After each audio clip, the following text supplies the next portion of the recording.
Donc bonsoir à tous, à toutes, et merci d'être là pour cette, on va dire cette première action de mobilisation Saint-Malo-Dinan pour défendre ce à quoi nous sommes tous attachés, c'est-à-dire un hôpital public de qualité. Alors je présente donc les deux personnes qui m'accompagnent donc ce soir. Vous avez donc priorité aux dames Nelly, qui parlera au titre de Dinan Diversité et présentera un petit peu quelques éléments du contexte local.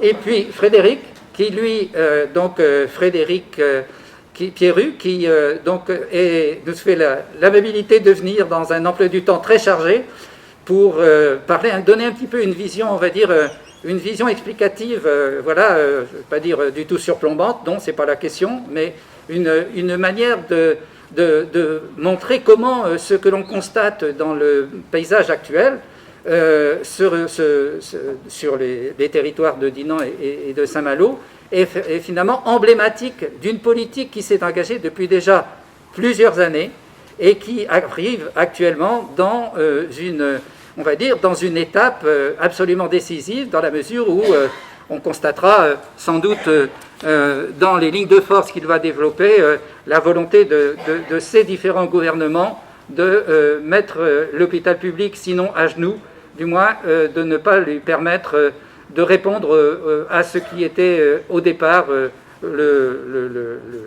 l'idéal de ces établissements, qui était évidemment de s'occuper de la santé des populations, quelles qu'elles soient, où qu'elles soient.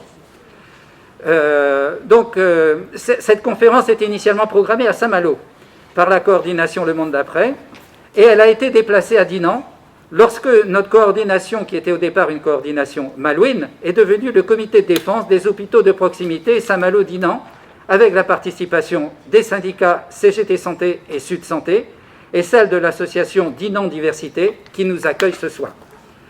Cet événement qui nous rassemble nous remplit d'optimisme, d'abord parce que vous êtes nombreux, la coordination Le Monde d'après a agi dans ce sens depuis le vidéo-débat organisé le 6 mai dernier sur le droit de vivre en bonne santé et l'exigence de démocratie sanitaire. Depuis le début, la coordination n'a cessé d'affirmer en effet sa volonté de conduire un travail d'écoute, d'enquête, d'information et de sensibilisation de la population pour combattre ce projet délétère et donner les éléments d'une politique de santé répondant véritablement aux préoccupations et aux attentes des populations. Notre rencontre de ce soir concrétise le rapprochement des forces qui s'opposent à ce projet, syndicats, partis politiques, associations et citoyennes non affiliés, tant dans sa forme, ils s'opposent à ce projet tant dans sa forme, avec une rétention d'informations, on va dire carrément scandaleuse, mais pas surprenante, que sur le fond, avec une perte de cohérence du schéma sanitaire et le démantèlement inacceptable de l'hôpital de Dinan.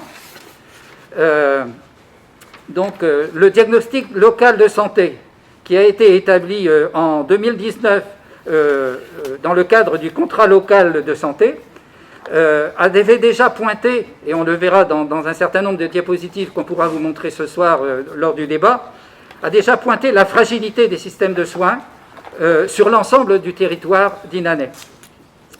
L'objectif de sa soirée est double: informer et répondre à vos questions. Nelly apportera un premier éclairage sur ce point pour décrire la situation actuelle de Dinan, rapidement, et ce que le projet promet. Ensuite, comprendre comment les restructurations successives de l'hôpital peuvent faire le jeu de la privatisation. Ce sera l'apport de Frédéric pendant cette soirée. Il dévoilera les relations étroites entre la politique de santé et les intérêts industriels et économiques. Il rappellera le rôle essentiel de l'hôpital public pour l'aménagement du territoire et la coordination des acteurs de santé. Et pourquoi il doit nécessairement tisser une relation de proximité, on voit ce que ça veut dire si l'hôpital de Dinan se démembrait, pour répondre aux besoins de santé de la population. Voilà, je vous souhaite une bonne soirée.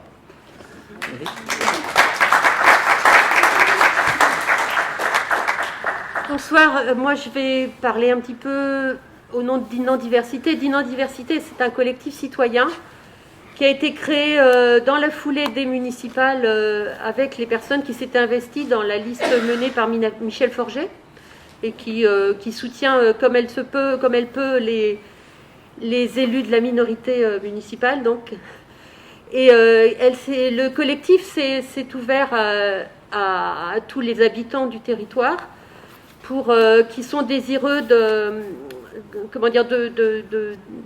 d'activer une vie démocratique sur le territoire et de susciter des débats autour des problématiques qui nous concernent. Et l'hôpital est un problème qui nous concerne vraiment de très très près.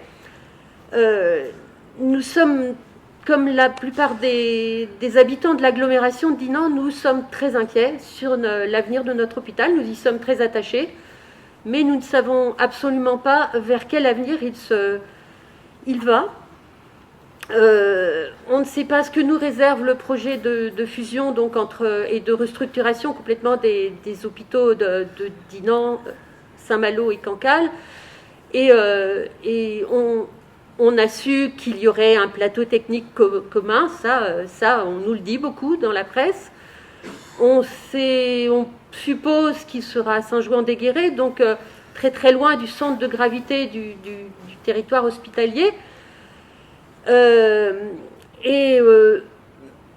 On ne sait pas trop ce que vont devenir les hôpitaux de proximité, et en fait ce que ça recouvre comme possibilité de soins et d'accueil des patients sur notre territoire. On assure, grâce à un document qui a été arraché de haute lutte apparemment par les syndicats de l'hôpital de l'hôpital de Saint-Malo et Dinan, un document qui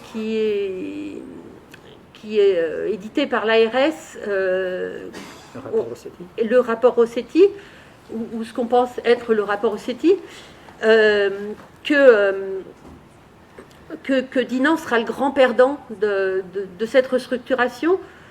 On a vu à peu près que les soins de spécialité vont disparaître, qu'il restera de la médecine générale, des soins de suite, de la gériatrie, qu'on aura encore des urgences, mais comme il n'y aura pas de possibilité de soins critiques sur lesquels ces urgences pourront s'appuyer, on peut se dire que probablement ces urgences ne concerneront que des pathologies bénignes et qu'il faudra aller à Saint-Jouan-des-Guérets, probablement, avec tous les risques que ça comporte. Alors, on a vu déjà, nous, sur Dinan, la maternité disparaître l'an passé.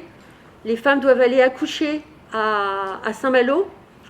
Alors, quand on habite le sud ou l'ouest de l'agglomération, on est très très loin du lieu où on va accoucher. Et on peut supposer le danger que ça représente, cette distance.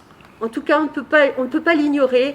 Et c'est peut-être ce qui se passera aussi pour nos urgences critiques, quoi, en fait. Que dire je voudrais remercier le Monde d'après de nous avoir invités à co-organiser cette conférence. Je pense que à la suite de cette conférence, on n'aura peut-être pas plus de réponses très concrètes sur l'avenir de nos hôpitaux, parce que ces réponses-là, c'est l'ARS qui les détient, c'est le comité de surveillance de l'hôpital, mais on n'en sait rien. Il y a une opacité vraiment terrible sur cet avenir. Mais ce qu'on espère de cette conférence, c'est qu'elle nous permette de prendre du recul et qu'elle nous donne des armes pour discuter et pour réclamer notre participation à la discussion sur les différents scénarios qui se présentent. Voilà, donc je vais vous souhaiter une bonne soirée grâce à Frédéric Pierru.